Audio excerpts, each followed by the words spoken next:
Hi, so I'm doing my movie review on The Last Legion.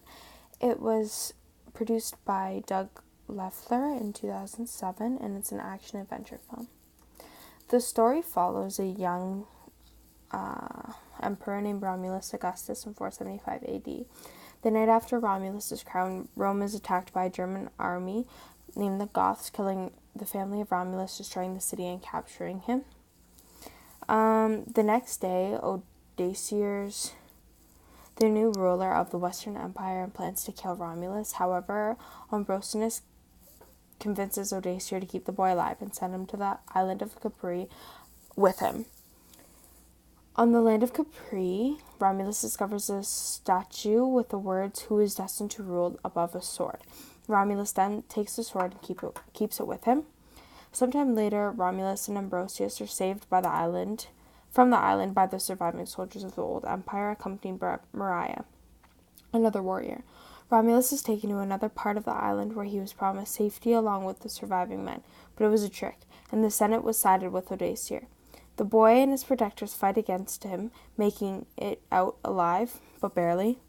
The crew decides to then venture north towards the Ninth Legion, but they are still being followed. After a long journey, they reach their destination, which appears to be occupied, until they are greeted by a small group of men at Hadrian's Wall, pictured here. Romulus and his party are then welcomed to their city and the remaining of the Ninth Legion, who have also been under attack. Romulus makes a friend named Irene outside the village. One day, while she was walking outside the town, she encounters Vortigern and his men. He slaughters the blacksmith's wife and kids in front of him, telling her to send a message back to the village to give Romulus up. As she delivers the news to the village, clearly distressed, Romulus and his men go back towards the wall, accompanied by some soldiers from the Legion, and prepared to fight. As the new battle begins, thousands of enemies arise, making Romulus' side hopeless. Just as it was getting bloody and almost impossible for them to win, the remaining of the Ninth Legion begins to appear. With their strategic army, they begin to dominate the war. On the other hand, Vortigern and Ambrosius are battling on their own grounds. Eventually, Ambrosius takes control and seizes Vortigern, and the only thing left is his gold mask. Then he announces victories, and the enemies retreat, running back to their lands. Wafula isn't done, and he continues to fight Aurelius, severely injuring them. Romulus then steps in and stabs Wafula in the chest with Caesar's sword. As he says, "This one's for my mother, and this one's for my father." Wafula falls to his death. Caesar's sword is then thrown into the rock by Romulus, making it the end of war and forever peace. So just going into the character accuracy of the movie, pictured here is Romulus Augustus. On the left side is him in the ancient times, and on the right side is in the movie. So he was an actual person born approximately 460 AD. He was an emperor and supposedly the last emperor of the Western Roman Empire. The movie portrays him as a child, which is entirely true. He was forced to step down by a German force named Odysseus, who was German, like represented in the movie. Although Romulus was a child when giving an empire, he was 16, where the movie has him playing roughly about 10 years old. The next person is Odysseus. He lived in ancient Rome in 475 AD. He was named the King of Italy. He was a military leader in Italy and overthrew Romulus Augustus. He was unable to gain allegiance with the people beyond central Italy. And then lastly, we have Marcus Aurelius, a leader of the empire. He was a very well-educated man because of his wealth and family. He ruled the Roman Empire for nearly 2 decades. Based on things written about him, he was strong-willed and constantly got his way. In the movie, Marcus is Romulus' protector. He was an amazing military necessity to him and would fight to the death to keep Romulus alive. In the end of the movie, Marcus ends up adopting Romulus as his own child, and historically speaking, this did not actually happen. So overall, the movie wasn't completely accurate with the actual journeys of the characters, but using the people that existed and were proven to be an influential part of ancient Rome society, this just made the movie a little more believable. Just to touch on the actual characters, Romulus, like I said, was a young emperor, like depicted in the movie. The event of him being overthrown was documented, was also tied into real-life events of the movie. Odysseus was also a real person documented in history. The movie does a good job of showing the actual history of who he was as a person.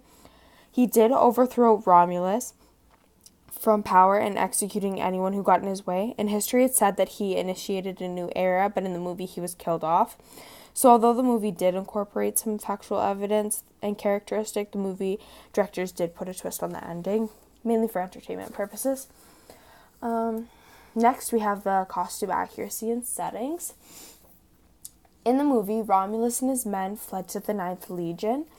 The Ninth Legion was shown as a peaceful place housed by many families. There was proof of Germans invading the Legion historically, and it is said that they had an imperial army. In reality, the Ninth Legion was said to exist between 1st century BC to 120 AD, when the movie was taking place in 475 AD, which is after the last records were found, as well as the Legion disappearing. Although the place was real, the actual events taking place in the movie were twisted for entertainment purposes. The weapon that Mariah used was a Qatar dagger, which is in the top right corner, and it was kind of like a punching sword used for close contact. Mariah was shown as a very strategic warrior in the movie who moved swiftly, which made the weapon usable for her. Historically, the Qatar dagger was a South Asian weapon, not Roman, and was also created in the 14th century, more than 1,000 years after the movie was taking place. So the movie would also show people moved place to place on horses. This is true, although the people in the lower class would walk or purchase just one horse for the whole family. But usually they'd walk where they needed to go. As for kings of higher class, they would use a horse pulling a chariot, which Romulus did use earlier in the movie. Overall, I think that having real weapons in places and like the actual animals made it seem accurate, but looking into the story props deeper, you can see that they were out of place. By that, I mean not in the right time frame. The Legion did not even exist when the movie was taking place, neither did one of the main weapon used. This has made the movie historically inaccurate because the movie was based in 475 BC, when the setting of the weapons did not exist for over 1,000 years later. Lastly, we have the fall of ancient Rome, which is very important, obviously. Romulus was the last emperor of Rome, like said in the movie. In reality, he was an emperor for 10 months, when in the movie he was only an emperor for a couple days. He was apparently not recognized as a legitimate leader historically, but in the movie he was very respected as a leader. So it also showed that Rome was taken over by the Goths and killed Romulus's family. Their military leader took over Rome as its own city now. In 475, Odysseus proclaimed himself as the first king of Italy. Romulus's father was captured and killed by Odysseus' men. In the movie, Odysseus' men sent Romulus to Capri because he wanted to spare him. History shows that Odysseus did decide to spare his life because he thought that Romulus was too young to die. Instead, they sent him to Lucullus in Campania in southern Italy, where there was no more further information that happened to Romulus. So that is kind of like tied in with the story, just different places, but they, like in the story, he was sent to an island, just like in history.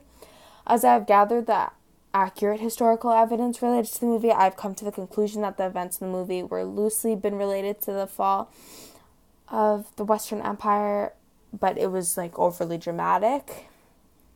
The first two main points partially corresponded with actual events that took place in Rome, but for the entertainment aspect, they added more events to make it more intriguing. And that is it.